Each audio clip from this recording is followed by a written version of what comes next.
In this video, we are going to see how we can zoom in or zoom out in Google Docs easily by just using the direct option and also using a keyboard shortcut. So without further ado, let's get started with this video.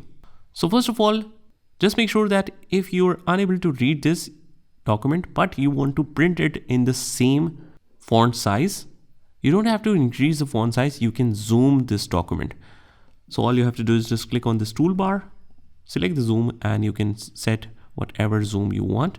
Alternatively, you can just hold the control key on your keyboard and use the mouse, but that will adjust the overall zooming of the browser and not this zoom.